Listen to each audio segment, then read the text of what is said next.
there'd be a lot of poop in my pants. I've seen a 6-foot alligator go swinging through the air and slam into a tree. These guys are the scientists of the supernatural, lecturers leaving lessons for inquiring laymen. They are applying the scientific method to a world that baffles science. They are the cryptids of the corn. But who else has big black wings and red eyes? Batman. Oh, Mothman. Oh yeah, Mothman. A great white shark was stolen. Oh, someone stole a shark? I got stuff for you don't even know about. She's a witch. She turned me into a newt. Who knows? Anything could be possible. Anything could be possible. It's really big abduction vibes. Holy moly. It sounds like you were abducted. And it just stood up. I mean, it just like kept going and going. And she goes, what the?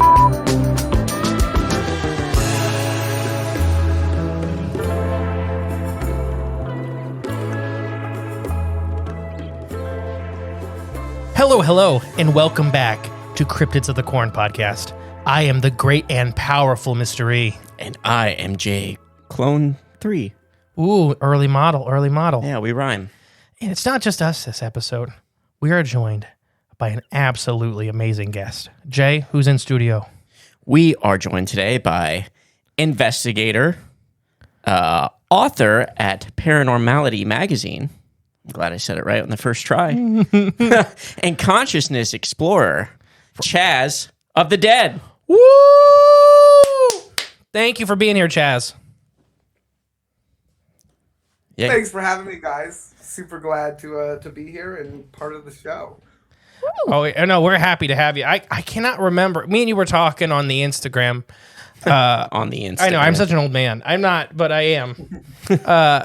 And I remember a long time ago, and I do not remember whose podcast it was, but your episode you did with them about the Bet Sphere, and you've done a lot of work with that and everything like that. And it's truly amazing. But me and Jay always kind of reflect and like to do that stuff. Like hearing you, I can't remember what show it was on. It was on a big show. Hearing you on that show, and I would have never guessed a year and a half ago we'd be having you on. You know what I mean? It's amazing. So thank you for being here. Well, your flattery gets you everywhere with me because I'm very much the same way. I did not expect when I wrote my first book, I honestly didn't think anyone was going to read it. It was more, kind of for me and like a way to document my adventures and research. And then it was picked up, I believe Mysterious Universe was the first one to cover it. As controversial as they may be, they gave it a glowing review, and I kind of took off from there. And I was invited on a bunch of shows to talk about it and then get into some of the strange research. I think my approach using some of these more intense psychedelic experiments really resonated with the paranormal audience because, as fun as shows like Ghost Adventures are, I mean, they're a good time. They're kind of lazy, right? They don't really push the buck. It's been 25 seasons of the same shit, talking to empty rooms into EVP voice recorders and listening to static. And, Yes, I'm laughing because you're right. Yeah, it's fun. It's what got me into it as a kid. I was watching that and fuck, that's the coolest job in the world. They get to go to museums and hotels and shit and like hang out all night and look for ghosts. But now that I'm an adult, I realize they're missing a key aspect of that. Is taking a bunch of fucking mushrooms. That's how you really get the ghosts there. Yeah, I agree. They left that out of the show notes. Could you imagine? So we're good friends with the Mountain Monster guys, and we're really good friends with them. We go fish and all that kind of stuff. We love them, but they're behind closed doors. They're real honest about the show. You know what I mean? You imagine them going out there in mushrooms. Imagine Wild Bill on mushrooms. That's who we're most friends with is Wild Bill. I couldn't even imagine him on mushrooms. I think he might murder you. He's not allowed to drink because he gets aggressive. It gets too intense. What if he like completely flips and he's like real loving and like? So it's like like Adderall. Like, you know, He's carrying you around the woods like a little baby. yeah. Like, thanks, Wild Bill. Yeah. We did kind of discuss that concept before we hit record here about one of those similarities to psychedelics and the paranormal. And, you know, a lot of people are immediately like, okay, you're just getting high at these places, you scoundrel. And to them, I say, yeah, all right, fair enough. But two, there is a good bulk of research to support this concept. And in my first book, I published this list of similarities between the paranormal phenomenon as a whole and the psychedelic experience. And the big ones are quite similar. And that is one of the biggest ones, is that initial reaction. You either find it terrifying, or you find it like this unifying one love, peace, happiness, you know. This is super common among alien abductees, right? You have even 100%. The people who've been probed in the butt come away being like, well, no, it wasn't a sexual assault. It showed me that I'm part of the grand cosmos. Or you have the Barney Hills, which if you ever listen to that regression tape, dude's terrified. I mean, that's a grown-ass man weeping like a child because something horrible is happening to him.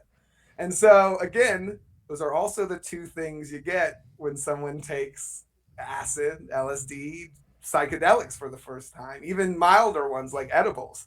You can have a horrible time or a really good time, and you get this, you know, really purveying sense of peace.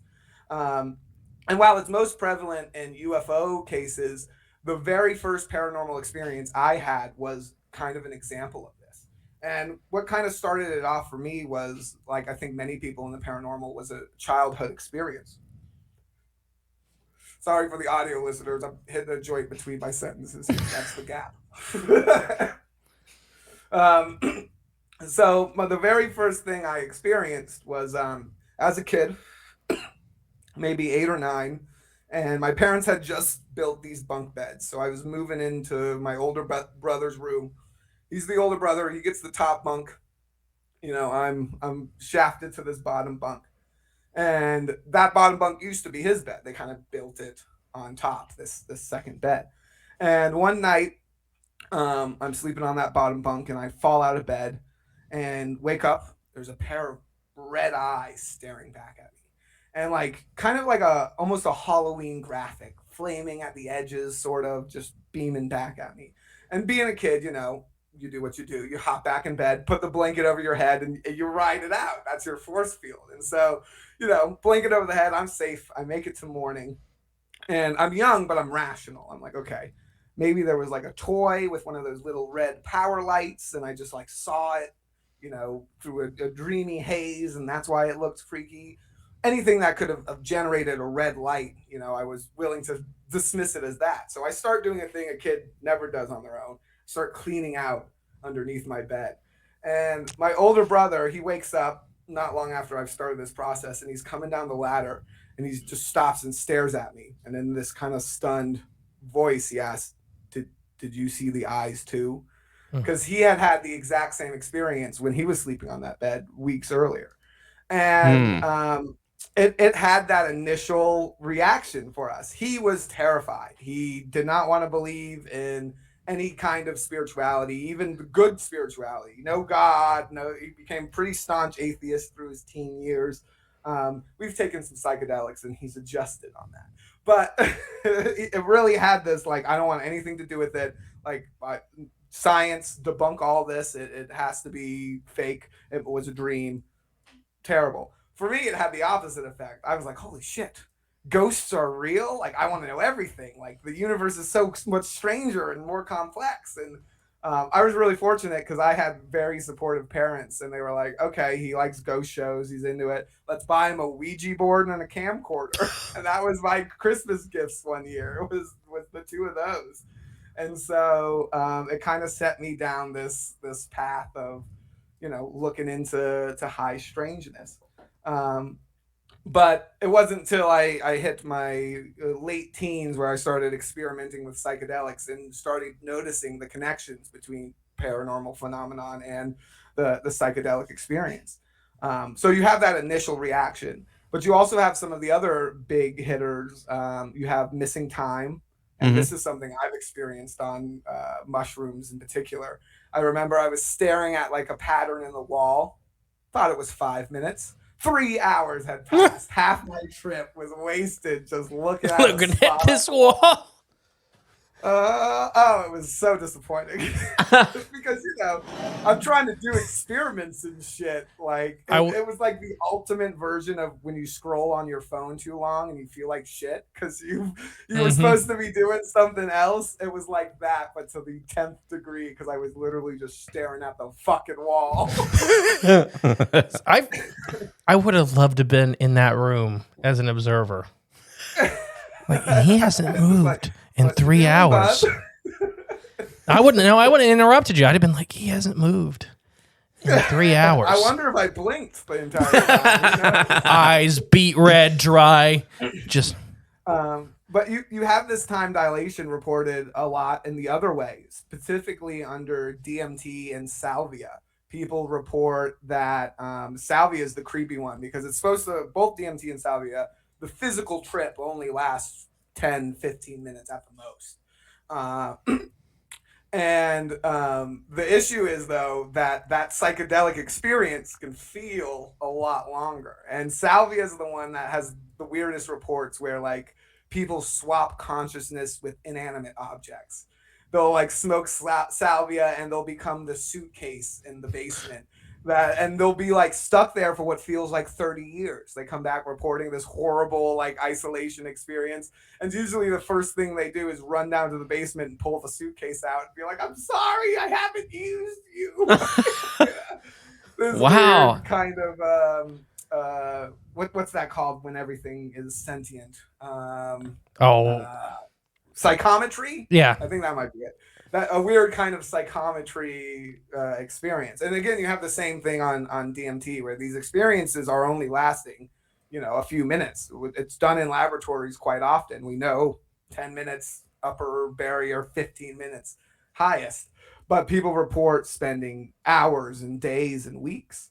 And of course, again, you have this in UFO stories. You have Travis Walton, who was zapped by a UFO in front of all of his buddies, the fire in the sky case. His experience for him only lasted 20 minutes, but the dude was missing for a week. On the opposite end, you have Corporal Valdez, a South American case, it's pretty much their South American Travis Walton because the circumstances are quite similar. Dude was a corporal leading a training mission on the side of a mountain. This giant glowing light, middle of the night, touches down on the side of the mountain. The colonel wanders off towards it and disappears, and the light disappears too. It's gone for about 20 minutes or so, reappears, and then the soldiers find the corporal wandering through this field, screaming, terrified. He's in and out of consciousness, freaking out. But they all noted that the cleanly shaven colonel had a bunch of stubble now, and then his watch was spun forward almost exactly a week. And so it seemingly in this 20-minute time period, he had physically been somewhere else for quite longer. And ghost cases have this as well to a lesser degree, but there's one case I was told by a childhood friend where they were using a Ouija board in the attic and they thought it was only 10, 15 minutes. And when they walk downstairs, it's sunlight's out. Like they have this whole chunk of time they're missing. And so missing time, you have the viewing of strange worlds, right? If you take a bunch of psychedelics, you're going to see bizarre landscapes and possible geometries, something that's reported often by abductees and contactees, describing these far off planets and worlds. Even in some of the weirder cryptid cases where they're seen stepping out of a portal, right? And you see that window-esque light and it shows some other reality beyond it. Again, you can find dozens of reports of people on psychedelics having that experience. And so there was a few other things on the list, but those are the big fun ones. Where it's really connects it to the paranormal. And so naturally, when I was first exposed to psychedelics, because I'd already been into like the kind of classic ghost hunting shit I was just ripping on, the talking to EVPs, Ouija boards, camcorders, the whole nine. I had always found it very dissatisfying. I was like, none of this is, it's not convincing me. It's not going to convince anyone else, and I want to believe. And when I first took the psychedelics, I immediately was like, hold on a second. Like, I know everyone's saying, no, you go and listen to rave music. But I was like, no, this seems like something we should be using in these haunted locations, in these paranormal spots, because it has that effect where we always, implore these psychics who are able to peer beyond the veil. And no one's convinced by that shit either. But here is this actual, chemical substance that essentially alters your perceptions, and for many is considered a peering beyond the veil. And so it just felt natural to take these substances into the paranormal realm. And, there's been pushback for sure. I've had people on all sides of the political spectrum demonize my work because, it's fun. Yeah, exactly. And it's, I'm definitely bending. I'm not going to admit to breaking any laws, but there's some legal. I can see there is an ethics gray area in a lot of the research that I'm conducting. But at the same time, it's gotten to this point where someone's got to do it. We can't just watch the same seasons of Ghost Adventures forever and live in this weird, pseudo-Christian reality of what paranormal shit is when it's happening. It's happening to everyone all over the globe. Reality is, the question here isn't, what is a ghost? What is a UFO? What is Bigfoot? It is, what is happening with reality, where these things that are impossible seemingly exist, even if it is only for moments. And that's the lack of consistency in the timing is what skeptics say, oh, you just made it up, you just fantasized that. But some things verge from fantasy into reality. And again, that psychedelic experience is part of that. There's how many times and how many stories we can find of people having non-verbal communication while on psychedelics together. It's one of the most common things. People, like, we had this whole conversation without ever saying any words. And we didn't realize until someone spoke up from outside the circle, like, what are you guys doing? That I've heard that exact story maybe 80 times. And I've done it by accident once. I remember taking some substances. I was hanging out. I always wear this weird Moroccan jalaba, like a wizard robe. And I was wandering through my backyard at the time. And the neighbors were hanging out, and they were like, yo, dude, what the fuck's up? And I was like, oh, I'm high as balls. Just, ignore me. And they're like, oh, well, we're playing poker. You want to come and play poker? And I was coming down at this point. I was like, yeah, no, I can come hang out and play some poker. And I fucking clean swept them. I cleaned up. And they were like, and again, I'm sitting in this wizard robe, and they're like, dude, what? Like, are you a professional fucking card player? And I was like, nah, man, I'm still tripping a little bit so I can see the cards. And the dude was like, bullshit, picks a card up off the deck, what is it? And again, I just first thought 9 of diamonds, and it fucking was. Oh. And they never invited me to play cards again. I bet not. That's freaking awesome. They invite And this so- guy wander around the backyard Yeah. in a wizard robe. And they're going to steal Oh, his I know. money. They And they're must like, tell that man, story to this day. They're like, easy money. Easy money. And he leaves with everything. Right. I love it. Yeah. So, but again, these anecdotes are a dime a dozen amongst psychedelic users, and so there is a natural instinct to hear this stuff and go the skeptical route with it. Okay, so you're saying paranormal experiences match up with hallucinations, is essentially, and yes, but when it becomes paranormal is when it has a physical impact. Mm-hmm. And so that's when a UFO leaves a scorch mark, or a ghost shatters a glass, Mhm. or Bigfoot leaves a footprint. There's something physical occurring. that's where the paranormal line is. When, again, if I'm having a psychedelic experience and it's wild, most of that stuff doesn't make it into any of my writing and research. I have to have a physical component. Or if I'm witnessing something, I've got to have a someone there not on substances who can verify it as well. It isn't just going in lolly dolly taking a bunch of drugs at these haunted locations. There is thought and attention behind it.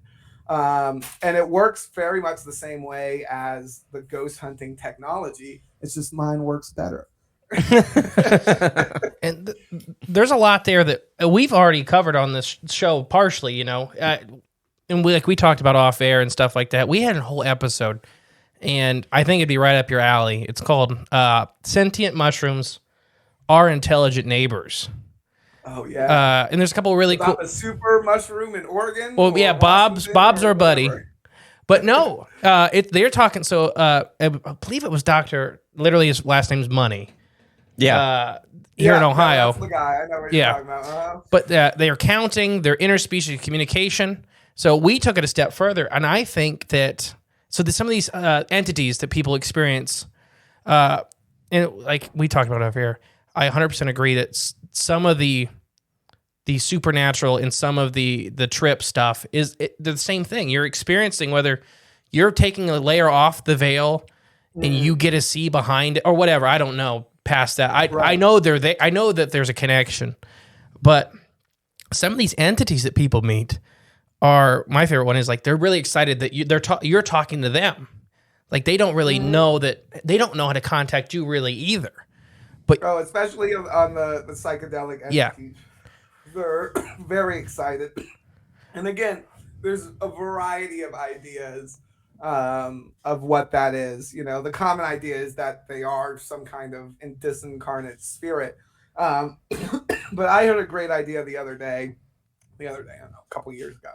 This whole theory that, in fact, those entities you are encountering are your consciousness creating personalities for your internal organs and functions. And so that's why they're so hyped to be able to communicate with you. They're like, hey, dude, like, I'm your heart. Stop smoking fucking cigarettes. Yeah. You're killing oh, yeah, me. my organs would not be happy. And again, well, that is one of the biggest takeaways from people who do DMT and ayahuasca in particular, where they have this kind of life-altering, like, oh, I gotta, like, stop being such a whore, or whatever your problem may be. Liquor. And so again, there's an interesting concept. It's hard to say for sure because again, you do have those other scenarios where like these entities do seem to have access to information that the individual doesn't necessarily. So that's what I was going to ask you about that too.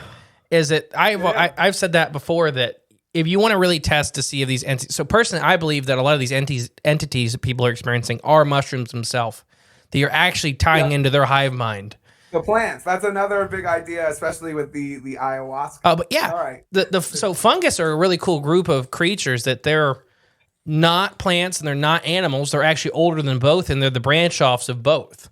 So both, yeah. So it's just amazing that, and then they're hyper intelligent. They've been around forever, and then we all love talking about Bob. But it's just that these entities seem so super pumped, and we've been talking. They've been receiving our information forever. There's mushrooms now evolving that are feeding off electrical cables. I didn't get to talk to Jay about this yet. Yeah, this is news to me. That's cool. Because all the electrical cables in the ground, people started having like corrosion and stuff like that, and they couldn't figure out why. It's because the type of fungus is eating them. You mean like that big electrical cable off the coast of was it Norway? Shh. Oh. We're saving that for a future episode. Okay. It's called foreshadowing. Okay.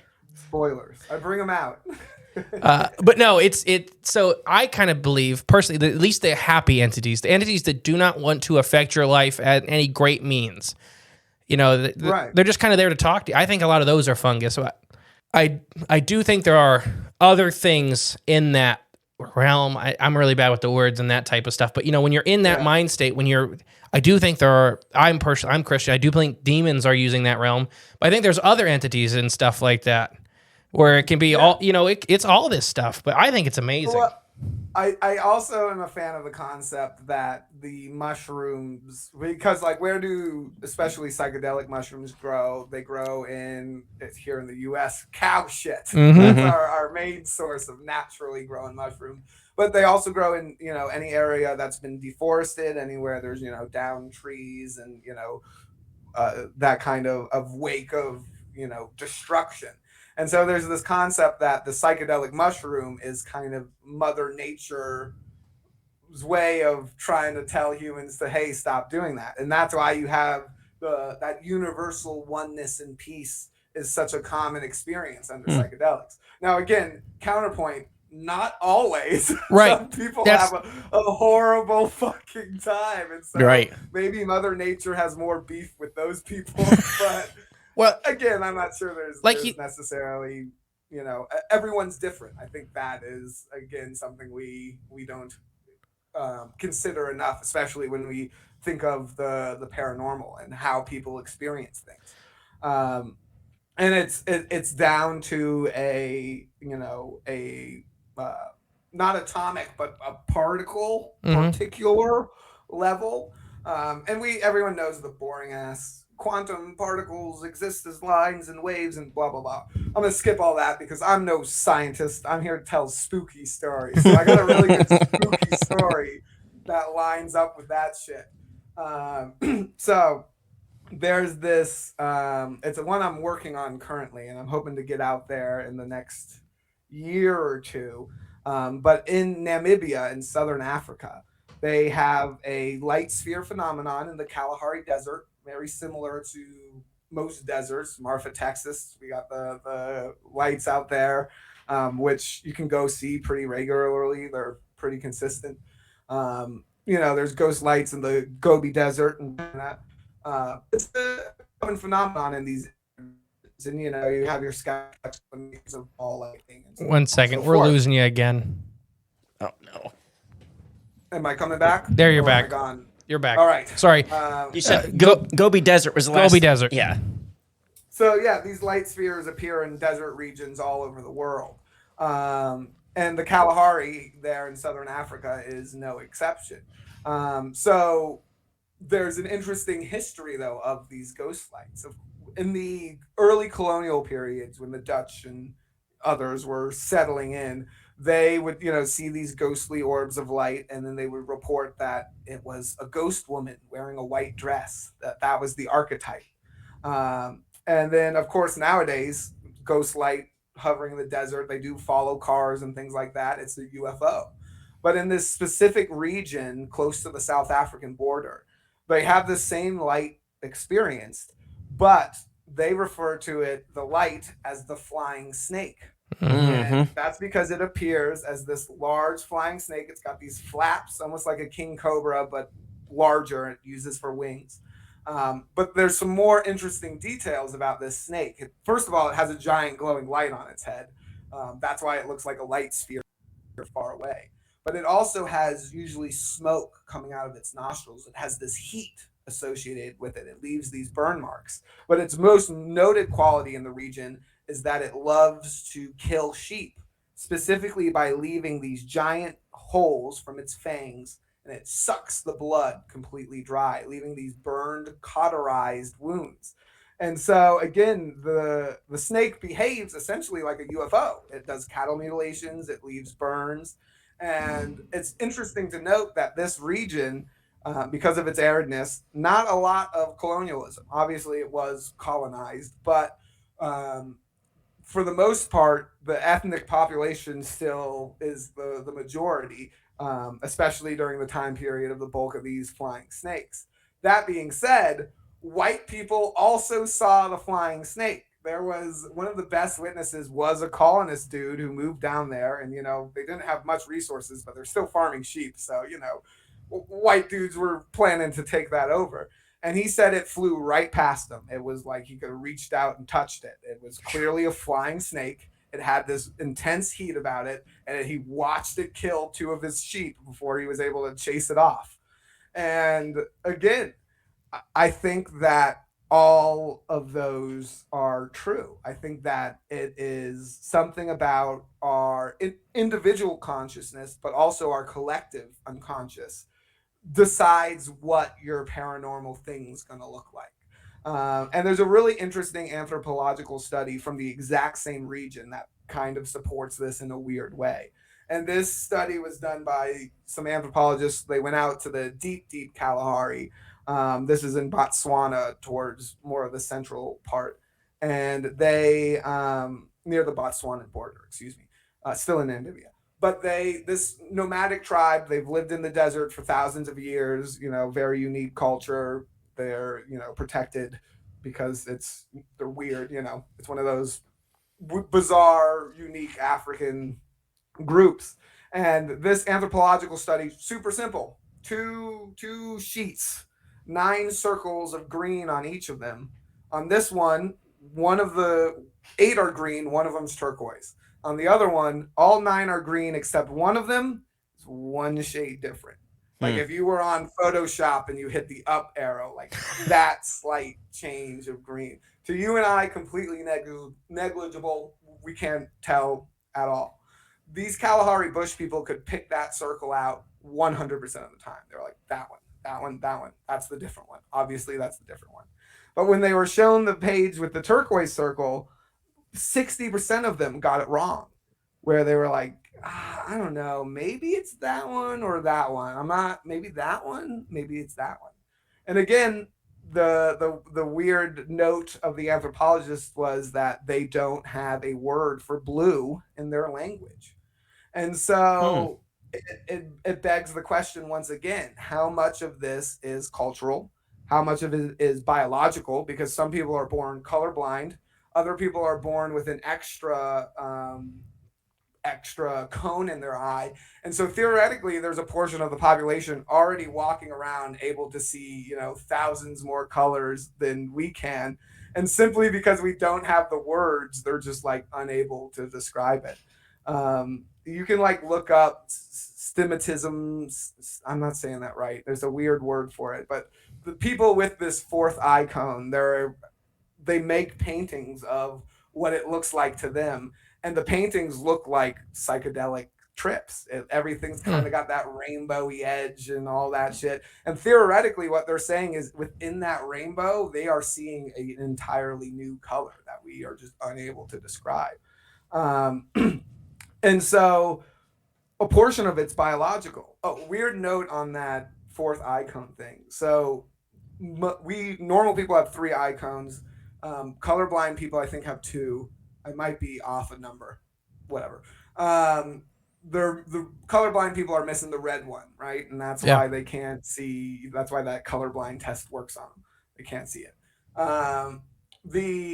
And most colorblind people, statistically, most are men. So the mutation that affects giving you the extra cone, that one affects mostly women, which is super interesting when you consider, psychics and aura readers and all that kind of shit, which again, I'm hugely skeptical of all that shit. But it's an interesting note because the stereotype is there, and it has been historically, that women more often than not have that far sight. They're more sensitive. They can see more. Maybe there's something to that. Hopefully Emily in the other room can't hear this. Why is that? That's my wife. Oh yeah. I don't want her to ever think. No, I just don't want her to ever think she has more foresight than me. Well, you could theoretically take her to an eye doctor and debunk it. I'm the colorblind one, so Yeah. You never know. But with that, sorry, not to slow your flow, but it's amazing that so you think of animals. You may not know this. I was a biologist specialized in fish. But there's animals. Mantis shrimp's my favorite one to pick on. If you guys, anybody at home, they're these gorgeous rainbow colored shrimp. They're crazy to us. They have, is it 36 eye cones? They have 11, but it's 36,000 or whatever different combinations. Colors. Oh, yeah. It's there we go. It's just, and they look crazy to us. So imagine what everything looks like to them. Like literally, they're perceiving reality completely differently. And so it's interesting because we recognize that in species. right, but not us.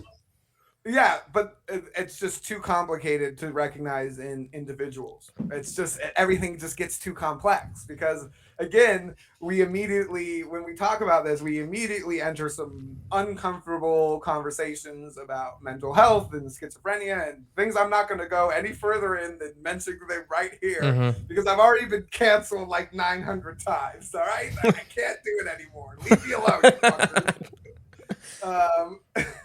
fuckers. But again, it's a sticky situation. But in the paranormal, it's a kind of an inevitable reality that you've got to come up against is that, and this concept has been advancing. You often hear the idea of the trickster, right? And it's the entity that puts on many masks. But I still think that's a bit of we're giving them a little more agency than they necessarily have. We, as the individual, are the mask creator. We're going to interpret that however our mind best can. And it's going to use its cultural beliefs, your religious beliefs, your biology, your genetic ancestry, all of that shit probably weighs in on how you experience that paranormal phenomenon. And so it's tough to say, what is at the root of it. And you do have commonalities. Absolutely. Again, let's take our flying snake, the light sphere. All of these people reported at first from far away, it's a light sphere. You have that commonality in most paranormal cases. Even the ones you don't think about, Bigfoot, tons of associations with light spheres, strange orbs. They pop up everywhere. Sometimes you have accounts of him being an orb of light and then turning into Bigfoot, or him being floated up into an orb of light. All kinds of bizarre. The association absolutely is there. Of course, spirit orbs, which again, it's bugs. On the TV show, it's bugs. If you're not physically seeing the orb with your eyeball, it's a bug. We got about. I live in Florida. If I take a picture at night, you're gonna have a lot. Get a million spirit orbs, no matter what. So we about got beat up over that this weekend. We did? Yeah, I'm not allowed to talk about it on the show yet. Oh, okay. Oh, yeah, you're right. Now I remember. Yeah, now you know. But before we move on past that, so I've used your story, and we talked about it. I gave it credit for the Kahar, the snake, because it fits.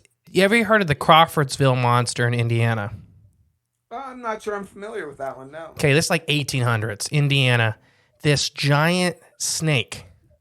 The best thing they could describe it had a giant red glowing eye on its forehead. It had these big teeth and these big flanges that ran down the whole length of its body. And here's the kicker. They assumed it was a dragon because it had smoke coming out of its mouth. Naturally. Oh, shit. And this is like 1889, something like that. It was late 1800s, yeah. Late 1800s. A pastor, about 300 people had seen it, and the creature was obviously struggling.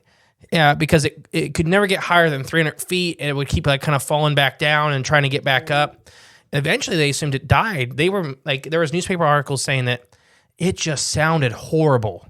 It sounded like a sick horse, it just like wheezing and all this stuff.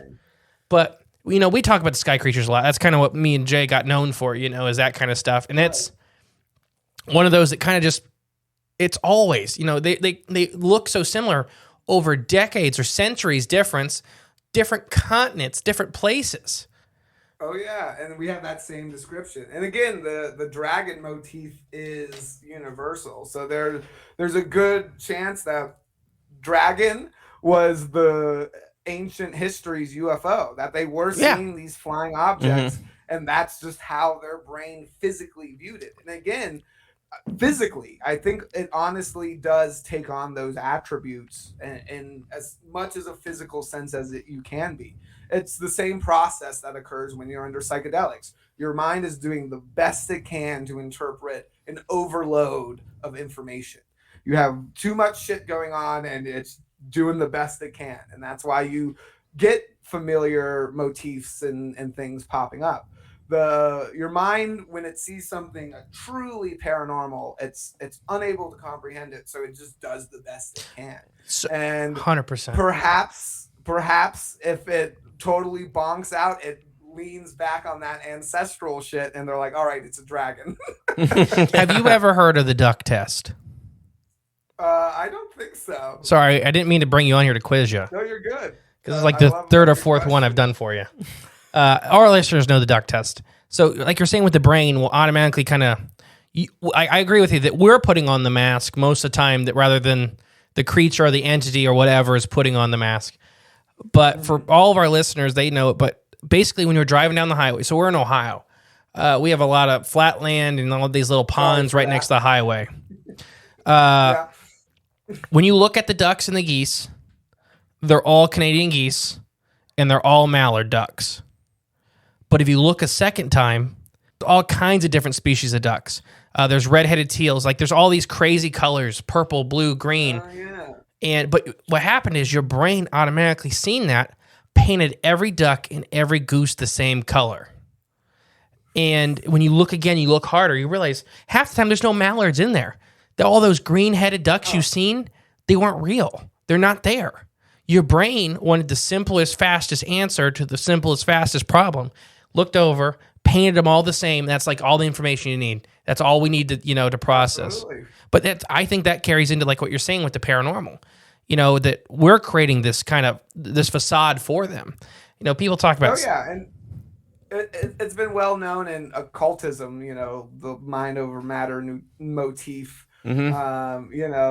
The Robert Anton Wilson wrote about the quarter experiment, where you focus on quarters and you find a bunch of fucking quarters, and it does work. It's a weird meditation to use, but everyone, even outside the occult, they know the red car one, right? If you buy a red car, suddenly you see red cars everywhere. Yep. Even just hearing me say red car a bunch, you're probably going to start seeing and noticing more red car.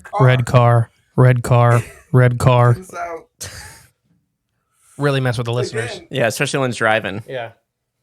I know someone's surrounded by red cars right now, and they're freaking out. They're literally wigging out on the side of the highway. It's probably one of our San Franciscan listeners that are on the bridge. Mark. Stuck. Gosh. Mark, this is for you. Well, we're watching.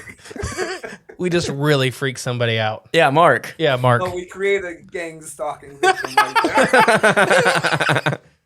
Oh, I love bullying. But I didn't mean to cut you. The best part is, it could be years from now. Oh, yeah. 2035. He'll hear it when he's meant to hear it. Stuck on a bridge. All the cars are red. I think, and so I do think this concept was actually understood at one point in human history. I think the shamanism of, the Americas and Africa and even all over the globe, this was a study of how to manipulate those kind of concepts and, creating motifs and beliefs for specific goals. I think that's why most of them had, pantheistic, religions. We call them religions now, but I think those ideas of deities and gods were more of a tool. And again, that still mirrors modern occultism to this day. That concept continues because it works. It's the same concept like prayer. Prayer absolutely works. It gets your dopamine up. It gets you thinking about, concepts. It's a healthy practice to do. Meditation, all of these, spiritual practices have a root in making people feel better, think better. And then it's about manipulating that to, get the most juice out of your lemon. But I do think combining it with psychedelics, and if you are to believe the anecdotal evidence, the shamans of the past were capable of some incredible stuff. Communicating with animals, making them do shit is always the coolest example. And you still hear that to this day with some of those ayahuasca shamans, though, who knows? That could just be a trained jaguar they have. They just always camp and they're I don't know. Back. My great grandmother. I'll say this story. I don't know if I've ever shared this on the podcast. My great grandmother. Not if it involves ayahuasca, no. No, I don't. Maybe she was the mushroom lady, so it could be mushrooms. Wow, your grandma was rad. So she would be like, this isn't the story, but she'd pick me, my old. So I'm the oldest kid of my generation, you know. But she'd take me and my second oldest brother, and she was in a wheelchair. You know, she was like 89 at this time, and we'd pick mushrooms like that. And she'd be like, don't touch that one, touch that one. But she'd pick these two, and I'm like, this one will kill you, and this one's really good in soup. But no, so the animal thing, so it's the snake one. Oh, okay. You know this. I don't know if I've ever shared this in the story, though. No, I don't think you have. My grandma got called a witch a lot, and she wasn't. I have a grandma that is a witch. And then I have a grandma that's not. But so, because she loved all animals, she didn't care. But so she liked snakes a lot, though. And, you know, people, especially when, you know, she was 89 when I was probably 9. So, it's, 20 years ago. Yeah.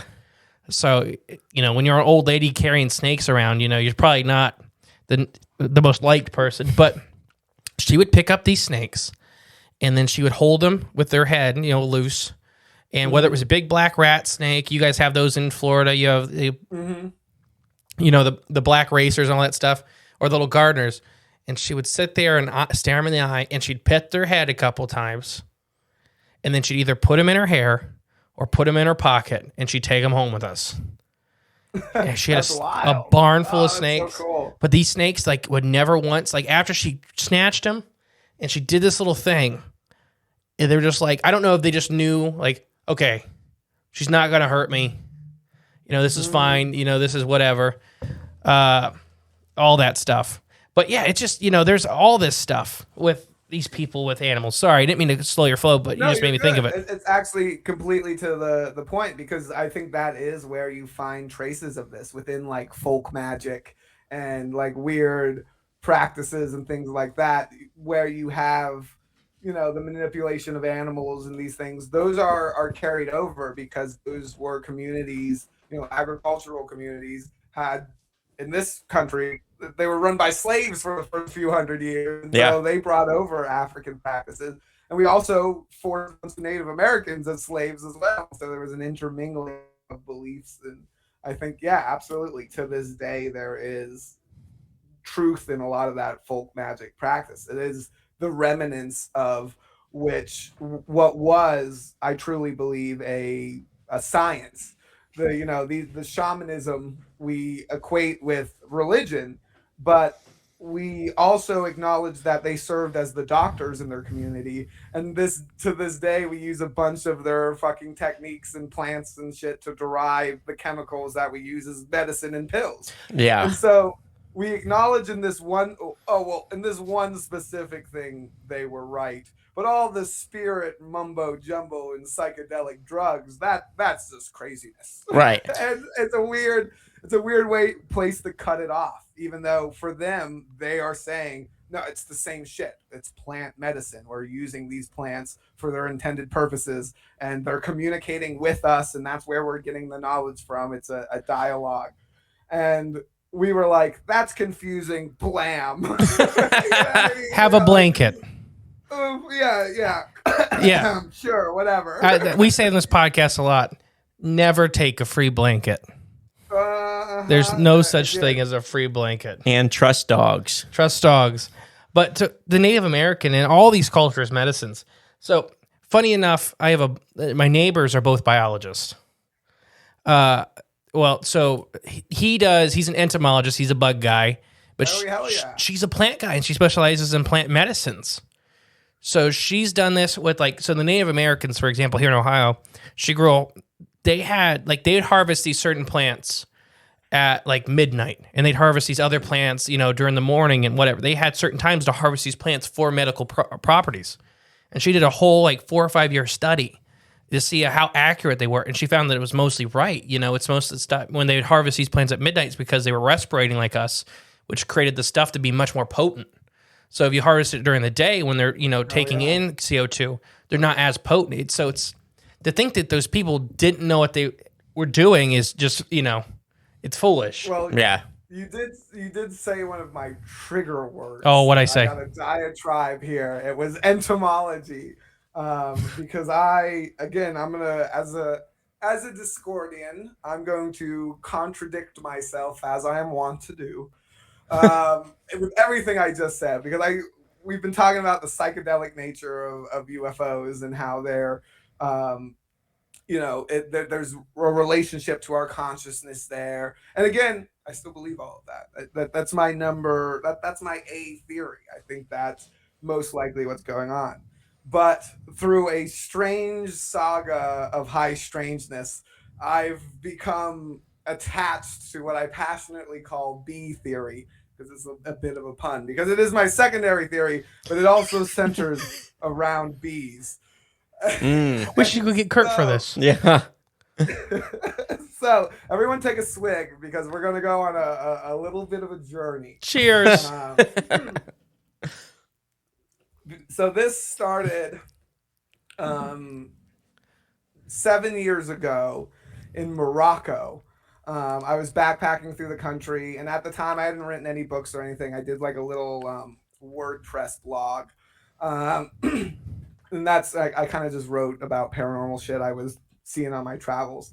And doing that just as a part-time, hanging out in hostels and volunteering and stuff. I met a bunch of weird people, got a bunch of weird stories. But I was hanging out with this dude, and we went to meet a friend of his in Tangier. And I still have a video. It's the same place we were having this conversation, because I was showing them how to hit a gravity bong, because we were smoking hash. And in Morocco, it's traditional. You smoke what I've come to call hash browns. You crack open a fucking Marlboro, you pour some hash on top, and you smoke it like a joint, and it's wonderful. Fucks you up real good. But it's rough on the lungs after a few days. And so we were like, how can we smoke a chunk of hash? Because you got to get it real hot. You got to cook that sucker. And without a bunch of tobacco. And so it's like, let's fucking gravity bong this shit. And so for those who aren't from Florida and haven't taken a gravity bong, it's when you put a bottle inside of a bigger bottle or a swimming pool or the river. Don't do it in the ocean. It's gross. Swimming pool's also kind of gross, but you can make do. You put like a little gasket on the top, fill it with weed, and you light it and you pull it up as you go, and the bottle fills with smoke, and you use the water level as the bottom of the bottle. And so right before it's at the bottom, before you pull it out and release the smoke, you hold it there, you take the cap off, suck down. And so we were getting real stoned and talking about UFOs and shit. And this dude was like, "Oh no, man, you gotta meet this guy." And he like set up the meeting right there and then. I was like, "You gotta meet this dude. He's wild. He's gonna blow the lid off UFOs for you." And I was like, "All right, man, fucking set it up." And a week or so later, we met at this roadside cafe. I met this dude named George, and he told me some of the wildest fucking shit I've ever heard. But when we talked about UFOs, CIA connections, supposedly, again, murky. I never saw like any true evidence. There were some assets and some weird shit that kind of backed up his story. Weird dude on the whole. But when we talked about UFOs, he was very nonchalant. He was like, "Oh no, I know people who fly UFOs. Like I could arrange a ride for you." And I did not get that ride. I was gonna say, you didn't take it? I've said, "Fuck yeah, let's do it." And I did meet him a second time at his home, and like I kind of like was like, "So like, what's up with that?" And he was like, "Oh, we'll talk about it later." He kind of brushed it off, and I never got that later. But he said, UFOs, oh no, the secret to that is honeybees. There's an anti-gravity chamber in their thorax. They reverse engineered that, and it's the same concept that bees used to fly. And for me, I was like, oh shit, that is the weirdest, most unique. Like I didn't even write any of this shit down. It was just burned into my memory. And so a few years later, I went down to Chile to investigate for my first book. And I was investigating at this former Nazi compound and getting into this idea that this alien group could just be escaped Nazi scientists pretending to be aliens. And in that diatribe, I was like, it's possible, it's popular theory that the Nazis did have UFO technology. There's this bell-shaped device that many people argue was an anti-gravity device. And one time in Morocco, I met this crazy dude who said it was bees, and if you flip a bell upside down, it does kind of look like the thorax of a bee. That was like the whole thing. It was one little paragraph of diatribe. And after the book unexpectedly blew up and people were having me on shows, one host was like, that fucking paragraph jumped out at me because when I was a kid, my best friend, his dad worked in military intelligence. And he would always disappear at all strange hours and shit. And when they asked him what he did, he would always say, I'm a man in black, like in the movies. So they knew it had something to do with UFOs. That's all, he kind of like teased them with that. And so on this dude's deathbed, the son asked him for more information. And all he would say was, look at the bees, look at the bees. And they had always thought it had something to do with how they communicated until he read that paragraph in my book. And this led me down a super bizarre research hole. First, I did my due diligence as a research and checked all the boring scientific shit. I waded through a ton of it.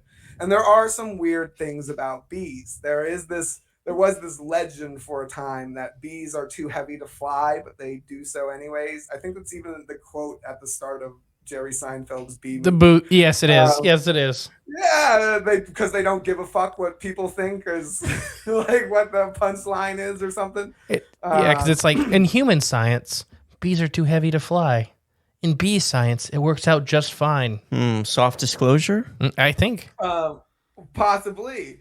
But in the scientific world, that's actually been kind of explained away. So that started with some MIT dudes who were like mathematician geniuses. And one day they were like, we're hanging out. Let's do the flight mechanics on a bumblebee. And they're like, shit, it doesn't work. And they like spent like weeks trying to figure it, and it didn't work. So nowadays, there's an explanation that they do a special little whirlwind, and that like gives them the extra lift they need. And that's kind of been the explanation in entomology classes for the last few decades. But there is still a mystery specifically about honeybees. When honeybees are carrying a bunch of pollen, they're carrying weight, they're actually respirating less and flapping their wings slower. And scientists can't figure out how that's possible. If you're lifting weights, you should be doing more energy. Yeah. And so they've coined it the bees economy mode. It's like they're on the highway and they snap into this mode where they use less energy and they don't understand how it works. Cruise control. There's some other weird stuff with bees and gravitation. There's something about their nests are unique compared to other insect nests where they ignore certain gravitational rules. Again, a bunch of math and science. Interesting, but I had to get more interesting with it. So I went to I got weird with it. I went to the weird sources, and it took me a long time to find anything about UFOs and bees directly connected. But once I did, I hit pay dirt. I discovered the story of a Russian scientist by the name of Viktor Gorbachev. I know this. Yes. Yeah, so I found it through this old website, KeelyNet, and this dude was obsessed with free energy, like science and research, and he was actually the dude who got the first copies of Gorbachev's memoirs translated in English, and he was in communication with the Sun. And interestingly, it was the very last thing he was working on before the website was shut down, and he's gone silent. I don't know if he passed away or what, but all of his social medias died the same time the website died. And so did the bulk of the Gorbachev research. But the bit that was translated has been circulating around. And there's some videos that go with it. There's clips. Some of the clips are real. Some of the clips are fake. It's really hard. And it's all this weird montage of the two. But the bulk of it is Viktor Gorbachev was a Russian entomologist. He lived in Siberia. And he was certainly a real dude. There's no doubt about that. He was a respected entomologist. He made several discoveries. He actually solved this alfalfa pest problem in Russia. It was like this huge issue, and he was kind of a hero in the agricultural community for figuring out how to kill them as bugs without fucking up the alfalfa or as larvae. He also discovered this CSE effect, this cavity structure effect, which is still studied today. There's some weird at-home experiments you can do that display the CSE effect, including spinning a matchstick inside a closed jar. But this CSE effect, he discovered it in association with insect nests. It's essentially this special kind of almost an EMF field that comes off of insect nests or any group of repeated cavities. You know what, that fear where it's pictures of people with a bunch of like holes inside their skin and, like, bugs. So there's a weird psychological thing associated, but it's essentially that would also give off a strong CSE effect. So anything kind of like that, honeycombs, a handful of plastic straws, anything like that gives off a subtle amount of this CSE effect. And the research around this is very interesting. People are still doing research in Europe about CSE effect to this day. I was sent a German research paper from 2019 saying that this CSE effect and its medical applications prove this whole other thing, and we'll get to that. But it's still very much involved in legitimate scientific research. And so his story only gets weird when he publishes his memoir, because alongside all of this fascinating, interesting stuff, after we lost you, Chaz. Yep. So wait. Memoir was the last word. Give it a second. Wait till you come back. Cut me off. They know. Get into the juicy stuff. In his memoir, and it's still not back. You're still not back. You're like a robot, in and out. Oh, wait. No, you're moving now. Trying to. All right. Now you're back. Memoir. All right. This is the part. This is the story that I think will get me Man in Blacked the most. I think I'm close. I feel like I'm this close to getting them. Or you've already been replaced. Anyways, he writes this memoir, and it includes all of his awesome discoveries in entomology and his, the CSE effect. But then it also includes chapter 13, where he describes the flying craft he built using these concepts. Mm-hmm. And so he discovered, according to his chapter, that the insect shells, the exoskeleton of heavy flying insects, he said he discovered it most in one insect, but he didn't want to say which insect because he worried about the population being decimated, which again, bees going extinct. Every species of bumblebee in the U.S. is on the federal protection list. And again, correlation, obviously not causation, but UFO sightings have gone up and bee populations have dived down. I'm just saying, again, tinfoil hat, this is a crazy rant, but Gorbachev said that any heavy insect that has exoskeletons has this special CSE pattern on those exoskeletons that he discovered have this levitational property to them. And he said he first discovered it when he was looking at insect wing covers under a microscope, and he noticed that they floated a bit. And he thought, is that static electricity? And he kept trying it and trying to eliminate the static and realized that no, it was happening some other way. And eventually he combined a bunch of insect shells into this box that supposedly he could tap, and it would like fly up to the ceiling and kind of float down gingerly like a balloon. Then he strapped a bunch of these boxes to the bottom of what essentially was a pallet with like a scooter's handlebars. And he said that this little handlebar pallet, was capable of incredible flight speeds. And it would fly and levitate and could go really crazy speeds, and he never topped it out because, again, there was like no seatbelt or anything. He was just a dude on a pallet, but he believed it created this kind of bubble, and it would fly through, this incredible flight properties and whatnot. And so obviously I was like, okay, well, this sounds fucking crazy, right? It's a good story, but that sounds like bullshit, my guy. But then I kept reading, and he describes the side effects of this craft. And when he did, it definitely gave me second pause, because the list of side effects he describes correlates almost exactly with the list of that we discussed at the start of the show, the list of psychedelic comparisons to paranormal phenomenon. All of the things he was experiencing are the same. It was the same list I wrote in my book: the time dilations, the weird spatial effects. And where he operated the craft, these areas began to be inundated with poltergeist activity. They would have weird voices that kept repeating on kind of a loop. Some of the weirder stories was when he was flying this craft, he dropped an empty test tube out of his pocket and over this apartment building. And when he went to investigate later, the windows in the apartment building have these perfectly melted round holes. And he eventually found one of them where part of the test tube had kind of been fused into the glass, like the cork still attached.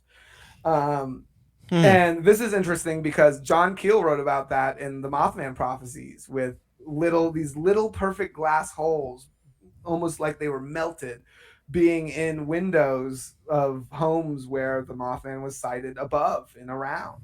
And this is one of those, again, weird, super niche details that, and I wouldn't expect an entomologist to know. One of the bizarrer stories was that he would use this craft to go collect insect samples, because, again, he was an entomologist. And he collected a bunch of larvae of this one, put it in some test tubes, put them in his pocket, flew back to his lab. It was a short flight because the thing was fast.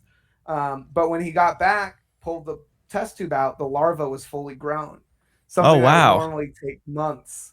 And so this was one of the reasons where he was like, okay, I got to stop using this, because if it did that to a larva, like, what is it doing to my liver? It was like he was like, this is probably not healthy to be using.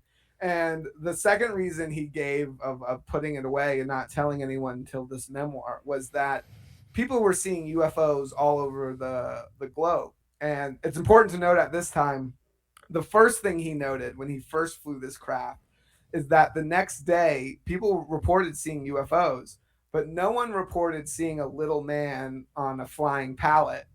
All of them reported these geometric glowing discs. On other times he operated it, they would report these glowing triangles and cylinders, and he listed off the popular UFO shapes. And you would never look up. There was always some kind of distortion. You never see the craft as it was. You'd see this weird colored shape. And he noted that people were seeing that all over the globe, so that he wasn't the only one who had discovered this, and that whoever else was using these craft wasn't telling anybody. And he, living in the collapsed Soviet Union, was like, yeah, I'm not going to tell anyone either. Fuck that. You're right. Waited to put it in his memoirs at his deathbed. And so, again, this super bizarre, super far out there theory, this idea that insect shells are the source of UFO technology. That being said, there are some weird other coincidences that are fun to think about inside bee theory, especially when you think about scarab beetles and their deification in ancient Egypt. Because if the technology works as described, the Egyptians could just build a couple of these boxes out of insect shells, any flying insect, scarab beetles, and you could slide this under a giant block, and then like 4 dudes could get on each corner and just like lift it and carry it like it was a light piece of luggage. theoretically. Right. There's the Coral Castle here in Florida, if you guys Ed Leeds are Scoldman. familiar. Yeah, so he said he built this monolithic structure because he discovered the secret of the pyramids. And there's that group of kids who said they witnessed him moving the stones one night. They rode out and spied on him because they wanted to, know how he was doing it. And they said he was using this cone, shell, cylinder-shaped device, and it was vibrating and lifting these boxes. Mm-hmm. What's really interesting about that is that in Aztec mythology, the legend of Quetzalcoatl, how he created the fifth incarnation of man, how he created our incarnation. There were four other, it's very cataclysmic. It goes into that kind of, Graham Hancock. And if you want to take it further, ancient aliens narrative. But to create the current incarnation of man, Quetzalcoatl goes down to the underworld where the king of the dead, he sits atop this pyramid. And to trick him so he can get the bones to recreate humans, he gets a seashell or a trumpet, depending on the translation. Either way, this cone-shaped device, and he fills it with bees. That's what the legend says. And he dances around the pyramid. He does this ceremonial dance around the pyramid. And this tricks the god of the underworld and allows him to bring the knowledge of humanity back and reincarnate us. So again, it kind of fits into that idea of, the knowledge bringers bringing, the remnants of civilization with them amongst the global collapse. It's a very fun story.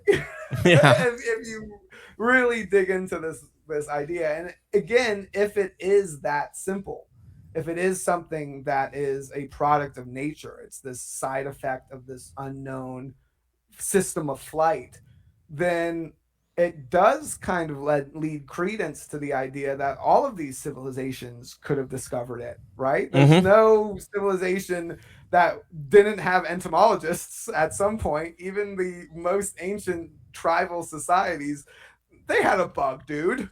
Sometimes it was the shaman, there was definitely that aspect. And so, again, from that, I've been looking into the idea that there is this secondary unknown motif of physics. And there, I actually went back and looked deeper into the Nazi Bell story, because that was, where I had first connected it to the UFO myth, other than, a crazy guy told me one time. And one of the scientists tied to that one, I'm blanking on his name right now, but he was a German naturalist. And I think Nick Cook gets into it with the hunt for 0 Point. And this guy, German naturalist, there's still this Bavarian Medical Institute that uses technology based off of his discoveries. And very interestingly, just like Gerbinikov's research, there's this medical use to it. There's always this medical secondary use to it, but also some weird gravity shit. And so this dude, Straussberg, or God damn it, I can't remember his name. But I'll send it to you guys so you can put it in the show notes. Please do, yes. It'll be there, listeners. They'll be down there. Because his website, there's still a website for the institute he founded, and they make some super dodgy claims about COVID. It's a wild read. But he was known to be tied to the Die Glock project. He worked at that base. And what's interesting is that his background was a naturalist. He was like a forest ranger, and his engineering experience started because he created like the most efficient log flume ever. Like, you used to have hundreds of gallons of water to make a log flume work, and like he figured out how you could do it with like a 1 centimeter like jet of water, and so it fueled the lumber industry in Germany. And then he was quietly transferred to this bizarre Bell project, which again, the belief is the academic belief. They know it was real at this point. That's been confirmed. The academic belief is that it was a nuclear centrifuge, one of these crucial pieces in developing an atomic weapon. you'd put like uranium in it and spin it around real fast. That's a super bad explanation of what it is. But again, I talk to ghosts. I'm not a scientist. But that's the concept as the academia understands it now. That's the top theory. Doesn't make any sense why the log flume engineer guy would be tied to the project. But when you read his writings, they very much correlate with what Gorbachev was writing about, that he discovered this weird alternate energy, bizarre kind of effect that no one understood, but was clearly present in nature. It was part of these natural processes, and he just mimicked it. Very similar to a Austrian-born, later American-based researcher, Wilhelm Reich. If you guys are familiar with orgone energy. Yep. The orgone accumulator. Yeah, of course. I've got one somewhere sitting around. Of course, those are those little resin pyramids. Those are bullshit. That is a fucking listen. I don't buy into the psyop shit very heavily, but I believe this shit way before. I was way more familiar with Reich than Gorbachev. Yeah, but it definitely ties back in. So Wilhelm Reich, for those who didn't know, he studied under Freud. He was a contemporary, same class as Carl Jung. They were both revolutionary psychologists. He focused on like sexual theory and like healing therapies and stuff. A lot of shit that in the, again, psychology realm is still considered top tier, like practice. They still do use his shit, I guess is what I'm trying to say. Right. But later he discovered this orgone energy, which was he discovered it through human orgasm, again through this natural process, though different than the lumber guy and the bug guy. Still in nature he discovered that there was this ever pervasive energy that was affected by orgasm, and that doing an orgasm also channeled this energy, and that could have medical benefits. And again, that's well known today. If you bust a nut, it's very healthy for you. it's great for the system. Yeah, it's actually quite good. But he ended up developing these orgone accumulators, which were actually closer to like wooden pyramids and boxes. You would actually sit inside of them. They don't look anything like the new age shop stuff you buy today that are orgone accumulators. And people would go and use these as healing devices, and they worked. This is astounding success. He was reporting having better success using these devices and his therapies for cancer than compared to chemotherapy. And again, chemotherapy was very new at the time. So there might, if there's a doctor listening, they might got beef with what I'm saying. I don't think they. So we've acquired quite a unique listener group. There you go. I think they'd be open-minded. Right. No, we have doctors, and we have some pretty high-end people in biology that listen and stuff like that. I'm one of the ones that fully believe. My mom went through chemo. She had non-Hodgkin's lymphoma, which is she's fine, but non-Hodgkin's lymphoma is like a 50-50 shot.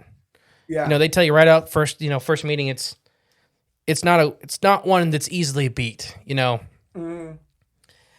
I 100% believe that chemo and radiation is very profitable for hospitals. Yeah. And very hard on people. But I do think I think they've known about a better option forever. Forever. Either way, give me the Steve Jobs route. I'm gonna smoke a bunch of weird drugs and meditate and figure it out. Stop eating red meat. I guess God, that one's gonna suck. I wouldn't do it. I'd just be like, I'll take pork, please. Let it kill me, man. Pork's delicious. Keep the pork chops coming. I'm sorry to cut off your flow. No, you're good though, because it's interesting. Because again, the medical aspect. They all three have this medical aspect, and I actually have like 4 or 5 other people who follow this same line, but I got a writing project in the works about the whole story. It's down the pipeline, including a guy alive today who says he's discovered the same exact shit. Anyways, Wilhelm Reich built these medical devices, but his most interesting device was the Cloud Buster. And it was this weird CVC pipe device. And again, it looks almost exactly like the medical devices Gerbinikov was building for the CSE effect. But he would use the Cloud Buster to create rainstorms. And it was well documented that local farmers in the northeast here would pay him regularly to come to his field and fire this Cloud Buster and create rain. Like on the tax documents, we know they were paying him consistently. So clearly the farmers were like, yes, this works. Interestingly, is one time he was using this device, he was setting it up, and he noticed there was a UFO in the sky fucking hovering over him. And so he pointed the fucking Cloud Buster at it and fired it and created what would essentially in a few minutes create a rainstorm right in the center of where the thing was. But the ship, the craft, the object, whatever you want to call it, reacted immediately. It dipped out of the sky and started crashing. And then right before it hit the ground, it kind of recovered and hovered again. And it was panicked and zipped off. It was almost like, oh shit, it had no expectation to be affected by this device. And so that was one of the weirdest anecdotes Reich had ever shared. But the end of Reich's story is what is the most convincing part of it. Because very similar to Tesla, he died in obscurity, and all of his devices were taken by the government and have never been released for the public to observe, which is why we have fake little pyramids. But the kicker of Reich's story is that he was also arrested. He died in custody. He was arrested by the ATF, Alcohol, Tobacco, and Firearms, which has nothing to do with orgone energy or medical devices or anything like that. A very bizarre, shifty end to this man's life, and again died in custody without seeing a lawyer or anything like that. And fucking Epstein did him almost. They labeled him like he was a kook, like he was a crazy guy. That's how he's written off after it. All these discoveries he made. To this day, they still refuse to release any of his research, any of his devices, anything like that. Which, if they were harmless, if they were bullshit, what's the harm in releasing? Right, here you go. It doesn't make any sense. Didn't he also discover life force energy coming from plants as they died, under a microscope? Was that the same? Well, so the orgone energy is actually I think it's been quoted as the basis of the Force in Star Wars. It is the core idea that all living things and even inert things have an effect on this invisible energy field.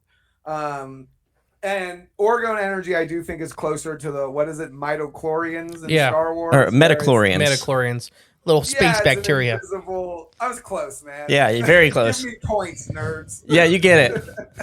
Come on, I was close. Where it has this living nature to it.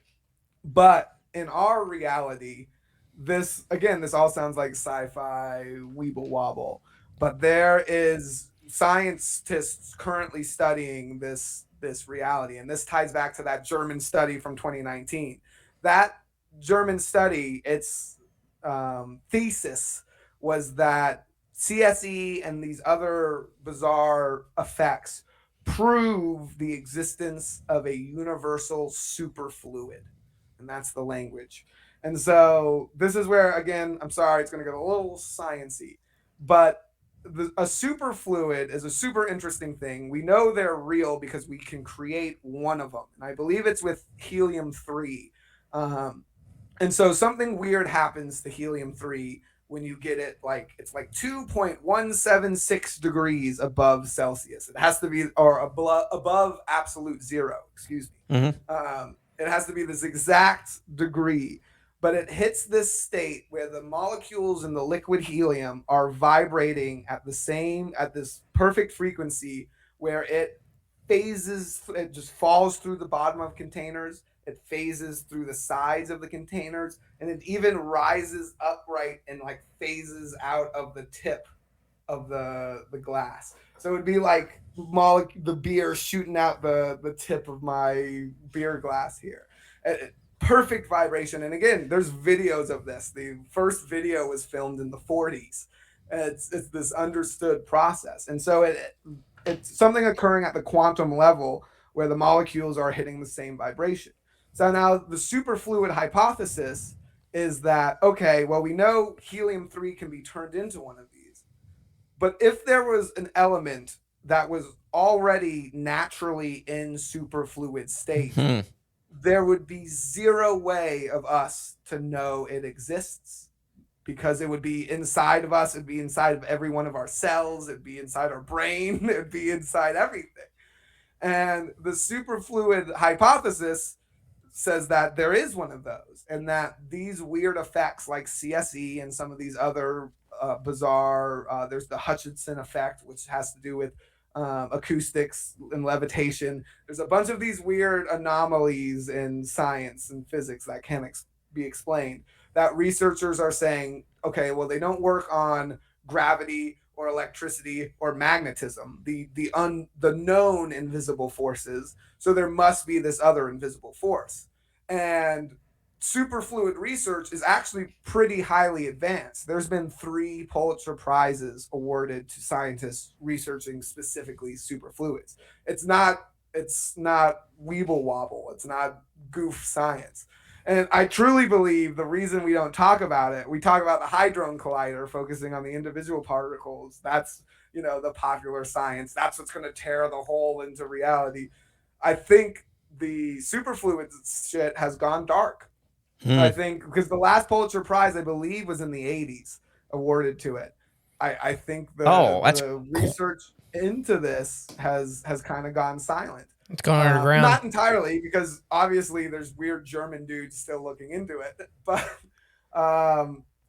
if it's true, though, the point of that German research paper was actually looking at some of these weirder medical technologies and saying that it only makes sense if there's a superfluid, because it's essentially the effects are very similar to like when you slap on, the electric shock thing to do your muscles. Yeah. Mm-hmm. Like, very important therapy, really helps athletes, but obviously it's not going to cure you of cancer. So again, some of the claims are murky there, but the solid research into it says that a lot of these devices has a similar effect on internal organs, without, again, having to attach anything directly or opening any cavities.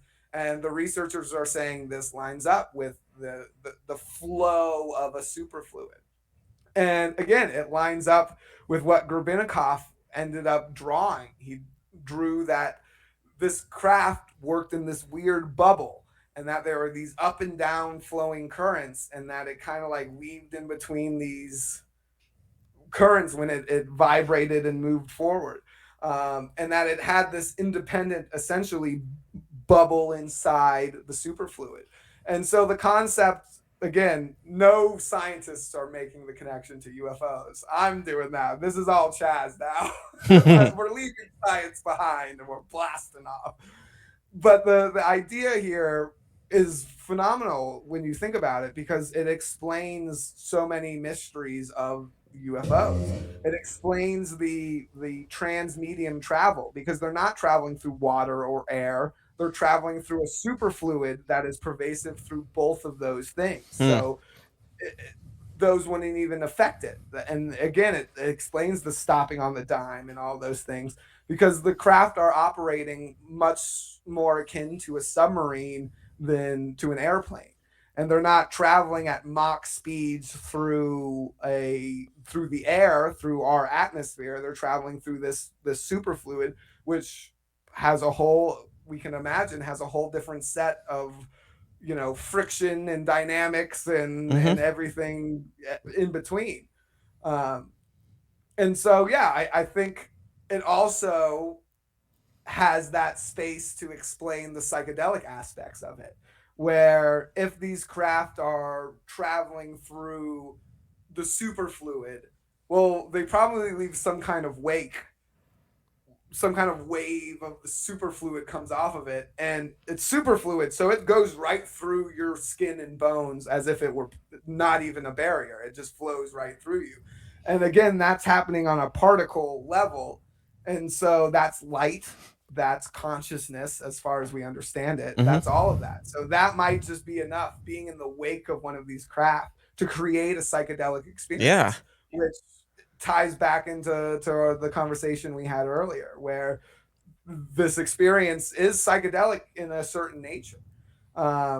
So again, total diatribe, but that is in essence B theory, is that the idea that these craft, for the most part, are human built, doing human shit. And again, both things can be true. It could also be alien craft, and if so, they probably operate on a similar system.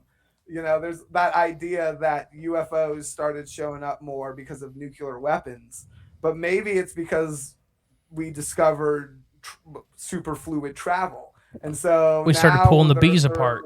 Yeah, they're hopping over here because they're like, oh, we can actually do this now. We can actually get to you. Again, multiple possibilities here. It's a fascinating story, and I do have a project in the works, going deep into all those aspects of the potential truth behind bee theory. Again, every day I wake up and I'm like, it's the government. They've discovered it. It's fucking bees. And then the next day I wake up and I'm like, nah, man, it's psychedelic aliens from a different dimension. Like, I could never decide. It's psychedelic bees in the superfluid. Oh, me and Chaz have a lot of similarities. Yeah. But that's like, it's just the mushrooms controlling the bees. They already do that. I went to a Bigfoot conference, and I love the Great Florida Bigfoot Conference. Lots of drama, lots of crazy shit going on there. But everyone's like, well, what do you think about Bigfoot? And my favorite thing is that I think that my pet theory is that Bigfoot is a hominid very close to our reality, with a very similar chemical, biological makeup to their mind. And when they're wandering in the woods and they take a psychedelic mushroom, they accidentally trip into our reality. And it's like how you hook up consciousnesses with your buddy when you're tripping. For whatever reason, they took too much, and they're like zoomed into here. And I bet in their world they see a bunch of pale, like hairless apes in their reality. Freaks them the hell out. Like, not, in one region, like in Scandinavia, Bigfoot Scandinavia, they're like, no, it's the white ones, just like we have Yetis. Yeah. Like in Africa, they're like, no, man, it's the hairless black ones, man. They're super dark and they got no hair. And then again, it has all the variety, just like we get. That's my pet theory. We're tripping into each other's realities. Right. Well, the one day we get to interview a Bigfoot, we're going to have that theory confirmed or not. It's coming. It's coming. We're going to an interdimensional superfluid podcast with Bigfoot. It's on its way. Stay tuned. Man. Chaz, you've The ruined future of podcasting. You've ruined my weekend, just so you know. I have a whole note card of stuff I have to look into further now. Hell yeah, that's what I'm here to do. It was life a little weirder. I was like, all this stuff I've never heard about that I'm super, super excited to look into. My wife hates you now, just so you know. It's weird, man. It's weird rabbit holes. I'm still waiting to hear back from that dude though on that UFO flight. Yeah, let us know. Yeah, please let us know. The problem is it's such a good story. It's too good of a story that I don't believe it. You know what I mean? Yeah. Like, so I'm convinced I've tricked myself into thinking it's. You know what I mean? It's a weird barrier I've got. I can't tell you names, but we have a listener that we love very dearly, and he was telling us about his previous career that was just amazing. And you're like, okay, and then he shows you pictures of him doing these things. Now it's like, oh crap! Oh, yeah, this is all real. real. It's all real. It's all real. So don't count it too far out yet, but Yeah. Oh yeah, man! I'm waiting for it. I think this. I've got some interviews and stuff planned to look into this bee theory further, and I'm really, really, really hoping I get. I'm excited for bee theory. That would be the best way to cap off that story. Just Come on, Manifest you know it. I'm right. Manifest it. It's the red car thing. Bees. Bees. I think I'm going to start breeding bees. I think it's good. I have a cousin who does it. I think it's a good endeavor. I'm gonna make my boat bee float. theory is true, free honey, one. Yeah. And two, the planet. Yeah. Peace and love. Yeah, we just planted a pollinator garden. Yeah. But Chaz, we're at an hour 40. Oh shit! This has been This has been a blast. amazing. Yeah. So please don't let this be your only appearance on the show. Oh, yeah. We didn't even talk about either of my books. So Right. I'll definitely Before have to we do end that. it here, will you take at least the names of your books and everything like that? Now, everybody at home, I always put the links below. Please support Chaz. Yes. Oh yeah, well you can find links to all my stuff, books, articles, podcast appearances at chazofthedead.com. All my materials there. You can find links to all that. But also check out paranormalitymag.com. That's where I do most of my writing these days at Paranormality Magazine. We've got a great thing going on there, focusing on paranormal research and bizarre stories and weird news. And it's a really fun project, and we're getting quite a fun community going on there. So yeah, go check that out and share some high strangeness with your friends and family. Let's make life a little weirder, Always. Now, before we go, Chaz, we want to thank you for coming on. This has been amazing, and we are already inviting you on for further episodes. We'd love it. It's very rare for me not to talk 80% of the time for an episode. That's true. 'Cause I was just sitting here listening, and I was just looking at Jay like, this is epic. Yeah. But so thank you, and please come back on. We'll get it scheduled, everything like that, if you're okay with that. Anytime. Secondly, we end the episode with a guest the same time every way, as long as you're okay with it. On the count of 3, down, to 1, we'll all scream bye into the microphones, and then the outro will play, if you're good with that. I'm good with it. All right, guys. 3, 2, 1. Bye. Thank you for listening to the Crypts of the Corn podcast. Please share with a friend you think would like us. It's the best way to help our show grow. Leave a comment, rate us, a 5-star review, and remember, there is always extra content on Patreon.com/cryptsofthecorn.com. And don't forget, stay magical.